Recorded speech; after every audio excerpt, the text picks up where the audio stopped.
Welcome. You're listening to Blue Coast Talk.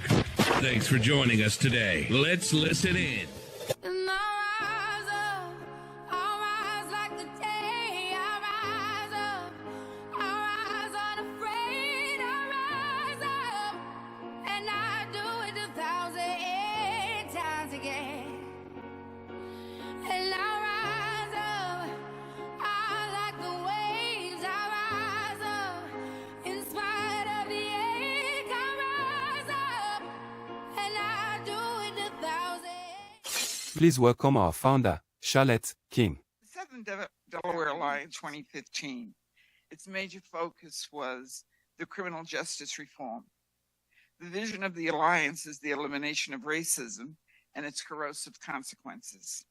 As some of you may recall, we were greatly influenced by the writings of Bryan Stevenson, who wrote Just Mercy and whose life work was committed to working on behalf of the wrongfully convicted, especially those on death row. We were also influenced and inspired by Michelle Alexander, who wrote The New Jim Crow, Mass Incarceration in the Age of Colorblindness.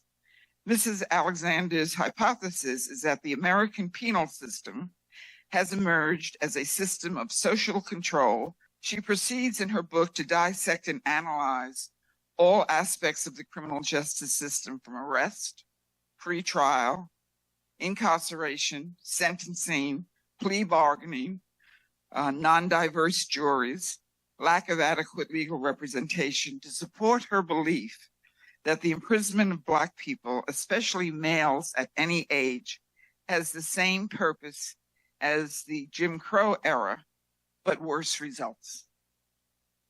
For Black people, they are locked up and then locked out of the mainstream society. We have not ended our racial caste system. We have redefined it, but this time around through a seemingly legal but unjust process.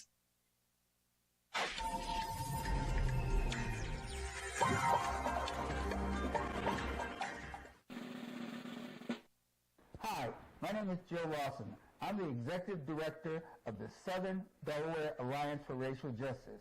We're here to talk about the origins of the Southern Delaware Alliance for Racial Justice, how it got started, and who are some of the key people that were around when there was no organization and were so motivated that they decided to make this happen. Well, the things that got me started and involved in the organization is I realized what its goals were: to assist in ending racism and its corrosive effects in the community. And I particularly wanted to talk with the African American kids, the students, so that I could give them some of what I call strength to believe in themselves and to be prepared for their future and to understand how important education is now and will be later on in providing them with the ability to address racism as they may encounter it later on. And I wanted to at least get that message across. And I wanted to let the students feel good about themselves. Don't be discouraged about the things that they're going to encounter, that they have to understand and believe that they can achieve things. James, how did you even find out that there were people that were interested in doing the same things you wanted to do, that you thought were important, like with the kids? How did you get started? Well, the thing that got me started was, of course, reading in the newspaper here that the Alliance existed and looking at some of their objectives and coming here with the thought in mind that I have experiences that I would like to give to the African American kids here so that they can benefit from those things and hopefully will be able to handle the way they grow up and in the environment they grow up. But in the same token, what I learned about the Alliance was to be able to recognize the issues and to do something about those issues. Be involved in the community. Be involved in the schools. When you got started, there had to be some obstacles. Everything is not like like a hot knife through butter. What were some of the things that you had to deal with in order to make this happen? Well, I think the biggest thing was scheduling. I have, in my anxiety, my eagerness to help the community, I've kind of gotten a little bit overextended. And so it's a matter of scheduling. My schedule versus the schedule of the kids versus the schedule of the schools and who will be available and for how long. So those are the kind of things, the timelines that I had to resolve. And then, of course, there are weekends. You could do some things, and we did some things. And we're able to at least accomplish much of what we had wanted to do and what we had set out to do. Well, you have a story about how you think that impacted them to see an African-American man, well-educated, I'll say this, you were a banker, all kinds of stuff. How do you think it impacted them to see you walk in the classroom or in whatever environment and talk to them? I hope that it at least gave them gave them some additional information. I guess I don't feel like I was the Oracle of Delphi, but at least they had some additional information from a black male, because I can imagine that many of the times that they would see would be their mother and other women. Women were very active in this whole process, which was good. But I thought just let's let them look at it from a male standpoint, and hopefully they can meld the two observations and the two situations together again to build themselves up to be stronger and to be aware of the kind of things and the attitudes that are going on. And they can talk to their father and their mother when they get home, and hopefully I'm helping those parents raise these kids so that they can understand what the real world is all about. They need to at least acknowledge the fact that this is history. We talk about Americans' history. I was an Air Force officer, and I think the idea of being able to let that information be available to the kids, let the kids make their own decisions about it. I'll give them all the information. They make the decision. But I think that decision has to be made on the fact that they feel good about themselves and that they can, in fact, impact this going forward. And that's what I'm hoping will. Well, today we have with us City Councilwoman Trina Brown Hicks. Thank you. And who was with SDARJ at the very beginning when she wasn't a city councilwoman. And since then, she's done a lot in her life, done a lot for the community, but one of the things that we're most proud of is your contribution to SDARJ and helping get this great organization off the ground. So talk to us about how you got started with SDARJ. Well, how I got started was probably similar to many with the book, New Jim Crow. Miss Charlotte wanted to discuss it in a book conversation, and I believe that was the catalyst to the beginning of Southern Delaware Alliance for Racial Justice. And she asked the question, "What are we going to do now? How are we going to think about continuing with the fight for racial justice?" And so how I became involved was Miss Charlotte needed a place, a gathering place, a meeting place. And so Trinity Faith Christian Center came up as a suggestion. And when the call went out for people to attend, it was crowded. I mean, from time to time, those meetings and town halls that took place were just fully packed to discuss different topics that Miss Charlotte had considered. And what I did, I wanted to be behind the scenes. That's all I wanted to do. But it blossomed. And so my role behind the scenes was to make sure that, one, that the date was available for the church, where the church hall where it was held. And the other thing was to make sure that people attended. So we had to get the word out by any means necessary. So what we did was I had a little bit of social media experience, so I may have put things out on Facebook. I wasn't too keen on the other types of social media like Twitter and Instagram, but Facebook was pretty popular for me and pretty easy for me. And so I would put that information out, and when those who attended the meetings came in, we always gave them a survey. So I was the one who created the surveys and tallied up the responses so that there would be information available to know how things were going, what improvements could be made, and what people wanted to see. So that's how I became involved. There's always someone who needs to work behind the scenes. Right.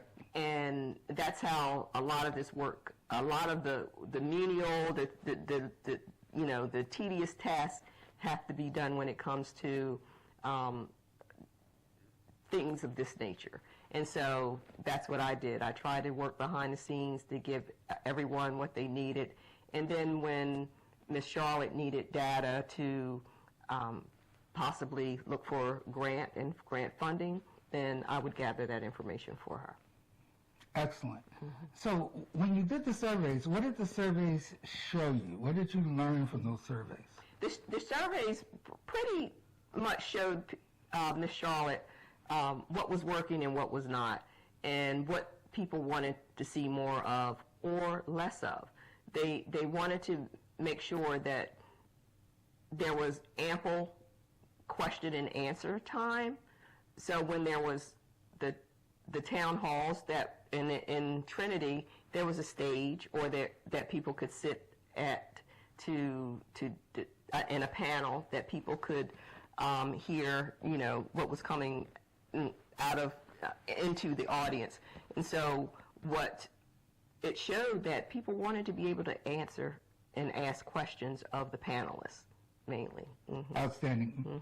And Charlotte is still today emphatic that happens at any town hall we do. All right. Yes.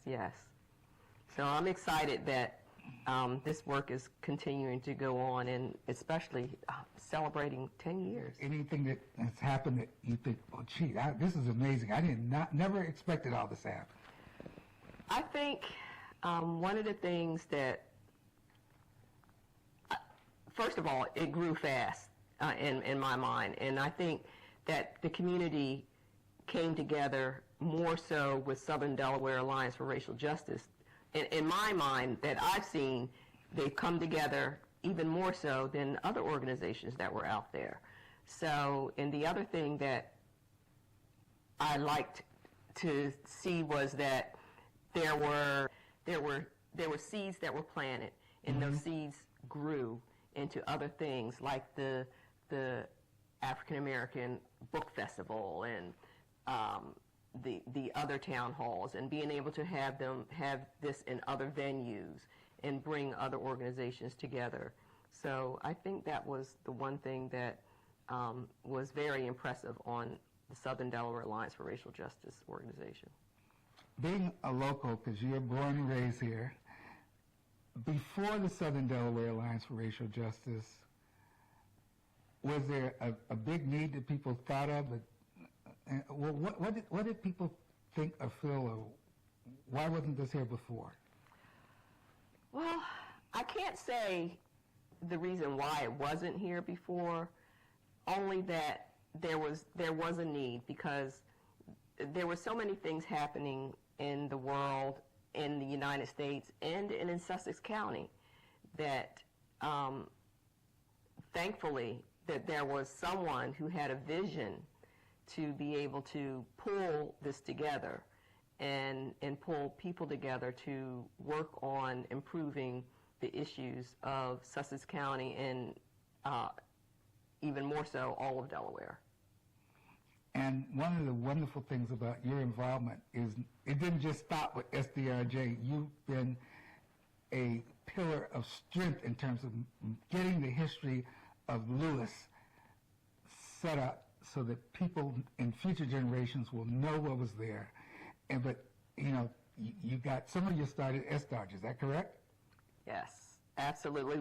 I had a little bit of start prior to Southern Delaware because I was involved in local city government, even as fresh out of college. So my neighbor, my uncle, who was the former mayor, George H.P. Smith, got me involved in local city government. So that's where I really got a little start and a little taste of and seeing that the city was changing a lot in Lewis. So the population went from, of course, a third of Lewis was African American, went down to maybe 1%.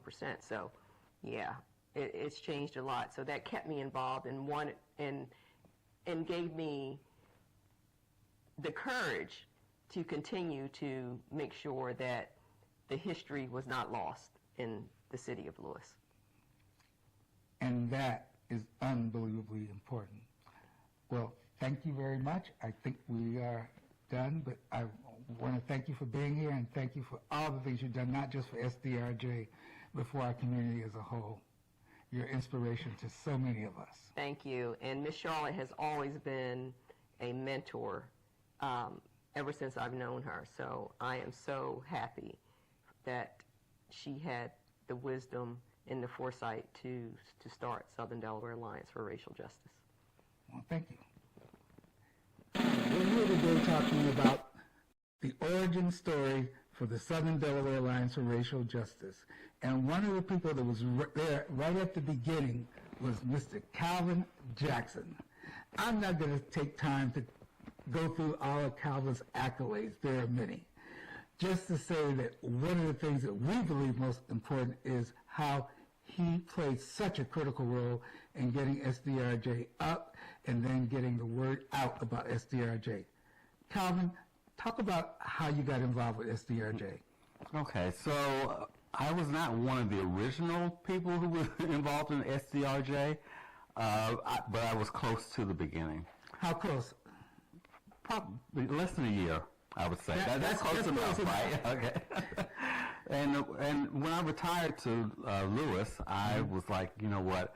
I'm going to take a year. I'm not going to do anything. I'm going to figure out what I want to do. I just need some downtime. Of course, that didn't work out that way. Within a couple of months, I attended one of the Jim Crow, reading the book, the new Jim Crow. And I was like, okay, this is a group I think I can really get involved in. And so the next thing I knew, I was working on the outreach committee with Don Peterson. And I was on that committee for like maybe 6 months. And then Janet Orlando, who was in charge of communications at that time, asked if I would help her be a co-chair of the communications committee. And I was like, oh, okay, co-chair, yeah, I can do that. Yeah. So about a month after I became the co-chair of the committee, Janet tells me she's moving.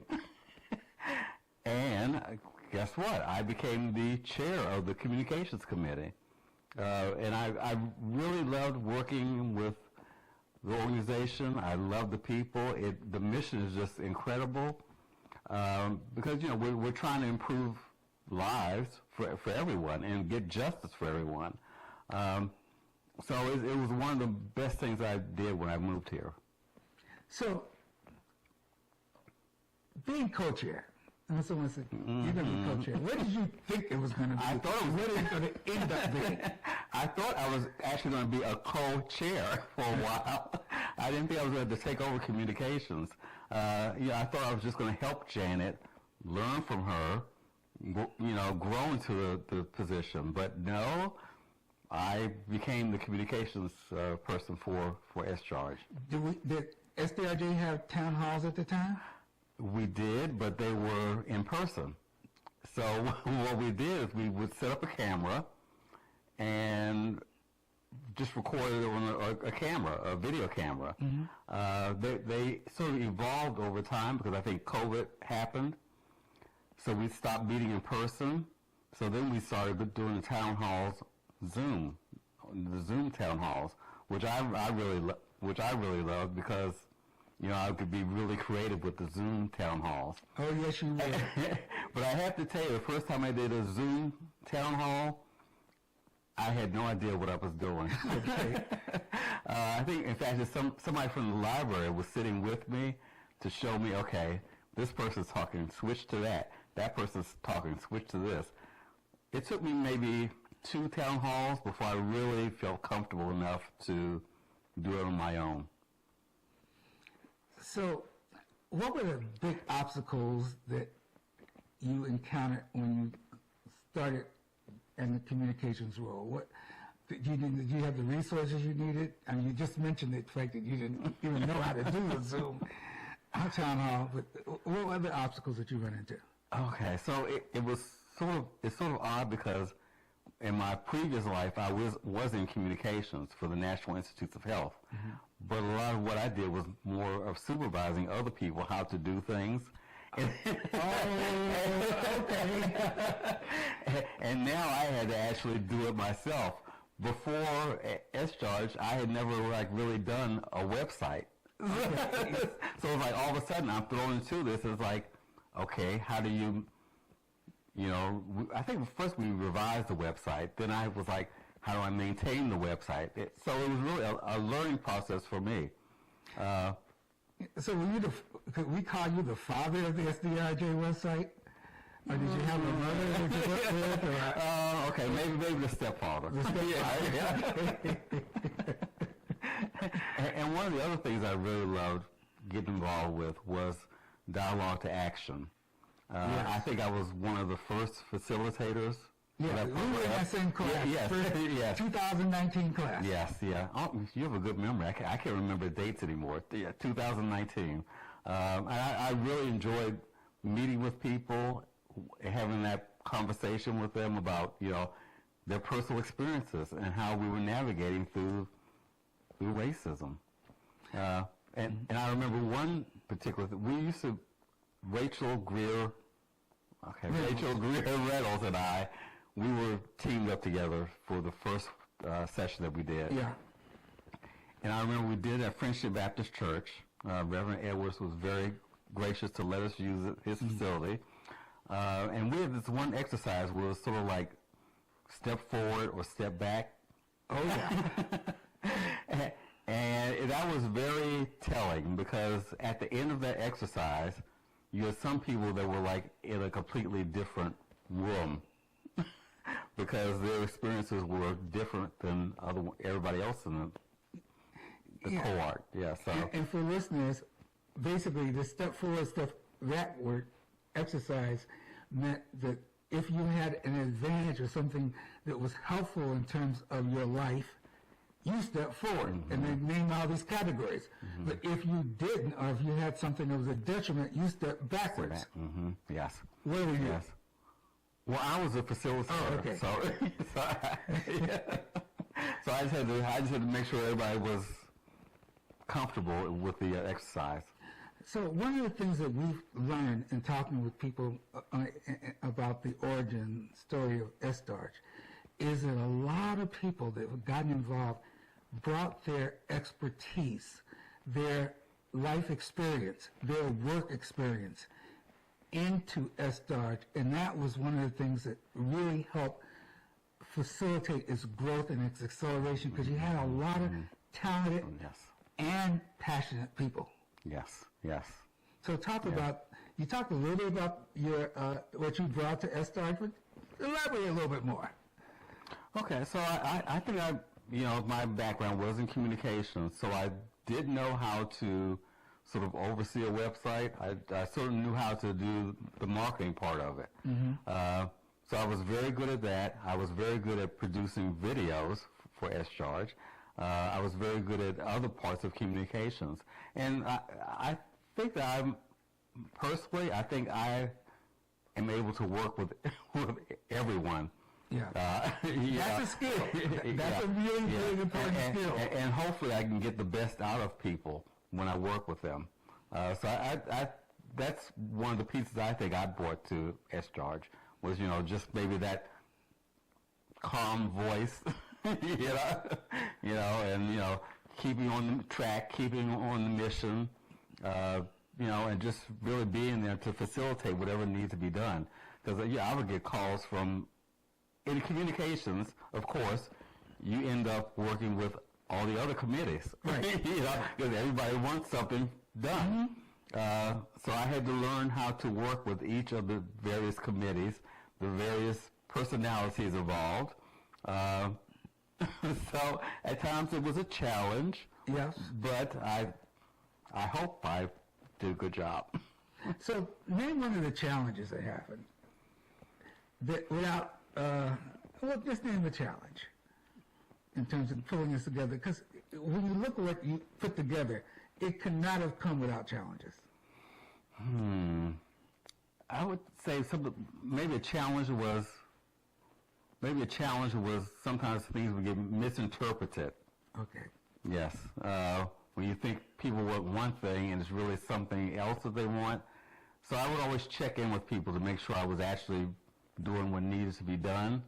But as far as, and I would say challenges, just dealing with We're here today to talk with Paulette Rapper, who is in charge of the Way Home, of organization designed to help returning citizens in our community. Let's just start from the beginning. Tell us how you got involved with Southern Delaware Alliance for Racial Justice, what drove you to spend time, energy, and effort with the Southern Delaware Alliance for Racial Justice, and some of the skills and talents that you brought to the formation. So when I got involved, SDARJ didn't exist because it was prior to SDARJ that we as a community decided to, and I'm not really sure who decided to actually read that book, but we decided as a group to do a book talk on the new Jim Crow laws. And we broke up, I think there was like 10 or 11 chapters, so it extended a weekly covering each of those chapters. We met before to actually create the curricula, if you will, per chapter, broke up into small groups. Prior to me being the director of a nonprofit, I was an educator. And I was drawn to facilitate this because I was an English teacher. Oh, English, okay. Yes, but I also worked with mostly high school, but I worked in Camden, New Jersey, and I taught middle school. Wow, kids. okay. Yeah, a lot of people don't realize that. And in Camden, New Jersey, two things always stuck out in my mind, that you can go 6 blocks without meeting a male adult, African-American male adult, because they were all incarcerated. Wow, okay. And children were being raised by mothers, grandmothers, great-grandmothers. And the whole mass incarceration was playing itself out right in Camden as these kids were growing up.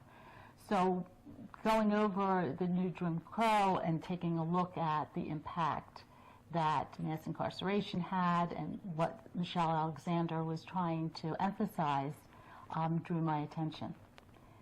After that, we all kind of looked at one another and said, okay, now what?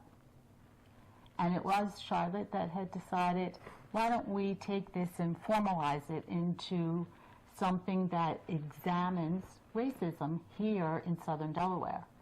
And it was very deliberate to call it Southern Delaware and not just Delaware, because we wanted to focus on this county, which did play a pivotal role in the Civil War, and did have, still, unfortunately, there's residue of racism left from the southern influence of Sussex County. So that's why it was also really important just to remain focused on Sussex. It eventually grows out of that. But Southern Delaware was a deliberate choice instead of just calling it Delaware Alliance of Racial Justice. So when Charlotte said, you know what, we got to do something else. We got to take this to the next level. Yes. What did you, in your mind, as a volunteer or as a part of this, the early group, what did you imagine might happen? You know, I was focused on the education, to inform, to advocate, the three, and to educate. And I was more focused on making sure that the next generation understood what racism was and why we need to address it. Not because civil rights is, okay, we cleaned up civil rights and it's all gone. It's not. Right. And to teach other people, particularly the next generation, of how it remains and what it did generationally from family to family to family. So I was drawn to that. I remember many meetings of us going over that mission statement and picking those 3 verbs. Again, my English teaching background. Yeah, I didn't know that about you. And the adjective corrosive. Mm-hmm. That was something that we really wanted to emphasize, that it wasn't a one and done, that those corrosive effects, I've always in my head likened it to a stain on a carpet, and you clean your carpet and you think everything's nice and clean, but the stain shows back up because it seeps back up. And that's kind of where we are at this point. And Charlotte wanted to say, no, look at the stain. Look at the stain. It didn't disappear. It's still here. So it resonated with me. At the same time, my son, we moved here permanently when he was in 4th grade. Mm-hmm. And there was one afternoon when he was in 5th grade, I went to a lunch and learn in Lewis. Yeah. And it was February, so it was examining Black history in Lewis. It was a half an hour to 40 minutes. They couldn't go deeply into it. Right. But I remember saying to the commentator, well, I don't know, they don't teach it in school here. There was a reporter in the room. And the reporter came to me and asked, could she interview my son? And that famous Coastal Point picture of the young boy, or the young man from middle school, 5th grade, that was used to support having African American or Black history into our curriculum. That was my son. Didn't know that. And he, basically what he said was there were slaves and Lincoln freed them and everything was good, which is how it was presented in school. And that's where that quote came from, that if there were slaves and Lincoln said no more slaves and everything was fine. And that's why I wanted to make sure that that was not the impression that young people had here in Sussex County. There was far more involved than that. Early on, so knowing that there was this huge educational need and this huge gap between the truth and what people knew, what types of things did you do at first in the early stages of SDARJ? We had developed town hall meetings when that wasn't a thing. And one that struck me really powerfully was the town hall where she invited the local police chiefs from all the towns, but sitting in the audience were families that had their loved ones some kind of contact with that local police chief or the local police force. And that was really riveting because you had family members or the actual person standing up and saying, well, why did you use that force with me? Or why did you arrest me for something that wasn't the other person who happened to be white wasn't being arrested for? And it was a wonderful town hall meeting. Another one that sticks out that we attempted to do and did was Growing Up Black here in Sussex County. And there were stories of crosses being burned in lawns in Milton, of one room. Crosses being burned in Milton. Yes, yes, back in the day. That people that were in impactful positions, even in our federal delegations, that were being educated in one-room schools. And then when segregation eventually came down to Delaware, were forced to go into Rehoboth with like no preparation, nothing, just go. And what that did to them and how that made them feel. It wasn't that long ago. I know, and we don't want people to forget. Right. And so thank you for talking about that. Yeah, it's, and the Milford 11, we had one on that too. Oh, you did? Yes, we have and we invited one of the gentlemen that now had written a book about it. And I had not known about the Milford 11. We knew about the much more poignant. I didn't even realize that Delaware didn't desegregate until much later. I think it was 1972. Yeah, much, much later. And if you think about that, the alliance was started essentially 44 years after desegregation ended. That's not a long time. No, it's not. No, it's not. No, and working in Georgetown, I didn't know what the whipping post was. And when I asked some of the residents of Georgetown who were African American, they told me what it was. And there was no sign on it at that time, but it was just a symbol to know your place. Did SDARJ have anything to do with that sign coming down, or that post coming down, or did we talk No, about at that point, it was after George Floyd. it? Was after George Floyd? Yeah, and they finally did take it down. I'm not sure if SDARJ played a role. I don't know. But they did play a role with the flag. The flag is still there. Unfortunately, yes. So with SDARJ's efforts and urgings around criminal justice, how did you translate that into the things you're doing now and other things that SDARJ might have done to bring awareness about the plight of prisoners in Delaware? That's a really good question. They're living it. They're living what SDARJ is trying to bring attention to and support for. And it helps me to understand that the statistics around, especially around mass incarceration, so many people will say to me, oh, look, it's even. The distribution of how many are African American in prison and how many are white. It's very close. And then I always say to them, but what was the composition in the general population? It's only 24%, but it's something like 48 to 50% in prison. I don't know what that feels like to be African American, but I understand trauma because we all face trauma to a greater or lesser degree. And I was drawn to mass incarceration because it's trauma. It's trauma before they went in, it's trauma in, and it's trauma coming out. And when a person goes to prison, as I saw in Camden, the whole family goes to prison. Right.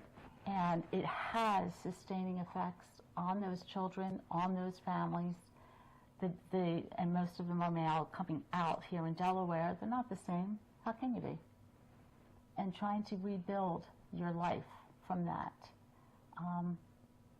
I wanted to support SDARJ's mission by contributing my skills and talents to trying to reform or restructure this person's life, to reshape whatever's left. We just got a call just today, 72 years old. He's coming out. He was in there 25 years. He's ordered to get a job and housing. How's he piecing his life together again after 72 years of age? That's hard. It's very hard. And so SDARJ not only was a place where you could work to deal with the miseducation of people, but also inspired some of the work that you're doing now. Yes. Yeah, there's a multiplier effect that the origin of SDARJ really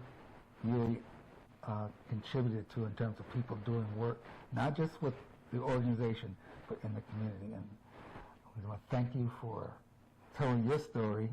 It's a great story, and it's a story that we're glad we'll be able to tell other people and show other people. And I am so proud of SDARJ. I am so proud of the work that they do and continue to do. And SDARJ is proud of you, and I know Ms. King is. Thank you very much. Thanks for having me. And you're welcome. I'm here today with Father Mark Harris of St. Peter's Episcopal Church, and he has a very, very unique story because he was there at the beginning. So you want to know about the SDRJ origin story, Father Harris is the person to talk to. We're talking to him. All right. So tell us what you recall about how things got started. How did you get involved? Well, the beginning of this story is really about energy, in a sense. Charlotte King and some other people had really been strongly motivated to do a study group based on the new Jim Crow book, which had come out in 2012. And in 2015, they approached St. Peter's and asked whether they could have a study group meeting at the church. And I was asked by the St. Peter's crowd to be kind of the liaison with the parish on that. And it was really quite exciting in that we didn't know how many people were going to show up for this thing. There had been some real push by Charlotte and others to get people to come to it, but we had 40 to 50 people come to each of, I think, 6 sessions. We studied the book very thoroughly, and I remember the group broke up into smaller groups of 8 to 10 people, and we met in various parts of the church building, church complex. And I was in a group that met down in the basement, in one of the rooms down below, and it was fascinating. It was really quite exciting to see the extent to which people were willing to begin to talk about all the issues around the continuation of racism into the 21st century, and how difficult it was to figure out what to do next. So the Alliance then is formed not only to seek racial justice, but to end the corrosive effects of the injustices that have already taken place. That's right. So that's kind of what those first months felt like. They were very energetic. They were quite revealing. The people who came to these meetings, some of them were already convinced that we needed to work on these issues. But I think for many of us, it was kind of permission giving. It sort of said, you can do this. It's okay to do this, right? So out of that grew the beginnings then of the coalition, the Alliance. I do remember the early years of the Alliance when we would meet on a monthly, almost monthly basis. The depth of the kind of conversations that were held was extraordinary, and I think it was due a lot to, well, almost entirely to Charlotte's insistence that we deal with real issues that needed to be addressed. I mean, so we called in various people, political and social movers, and in a sense held them accountable, had them come and join us at meetings and answer the kinds of questions and concerns we had. Is there a memory specifically that you want to share that was very memorable in terms of these people coming in and talking? Yes, we had one, I'm not going to remember the exact dates on it, but we had a meeting with representatives from the police in various police forces from various towns to talk about the extent to which they were working on overcoming the kind of racial profiling that quite often happens, particularly around arrests that have to do with drug use. And they came and gave very specific responses to the kinds of questions that were asked. And all I can remember about that meeting was I was struck by the possibility of conversations being held with members of the police force that were constructive and weren't threatening, but they were nonetheless very pointed. They were, no punches were pulled about the kinds of questions. But the spirit of the organization was, we're not here to sit around and cast blame. We're here to sit around and address the issues and to find solutions that move us away from the kind of corrosive effects of racism on all of us. So that was the kind of spirit. COVID really, of course, interrupted all of this for all of us. But I think in a way, it also allowed the Alliance to begin to look at the need to do education in ways that aren't dependent just on our meetings together. So, for example, town halls continue to be important, but the educational possibilities, particularly around things like putting together the Black Voices magazine insert in the Cape Gazette, turns out to be an amazing way, to expand the educational work of the Alliance, and that really is something that is not dependent upon our having sort of the meetings in person. Could you imagine from those study groups that it would have gotten to be this big? No, but as I look back on it and look at the energy that particularly Charlotte put into this, she became inducted in the Delaware Women's Hall of Fame this last year. I went to that event. Oh, you're there. That's great. And of all the people who were honored at that occasion, she was the one who took the occasion to say, the work isn't done, right?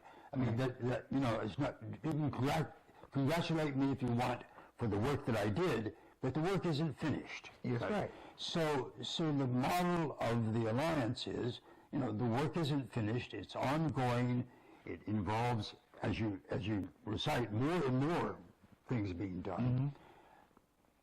But its impetus was always in this kind of energy that starts by saying, the current situation just isn't enough. We're so grateful for you being there 10 years ago, and of course still being there now, and St. Peter's still being there, and still being a supporter of the Alliance and its work and the work it's done. Thank you so much. Well, you're welcome. It's great to be here. You're broken down and tired of living life on the merry-go-round, and you can't find a fighter, but I see it in you, so we gon' walk it out. Ooh.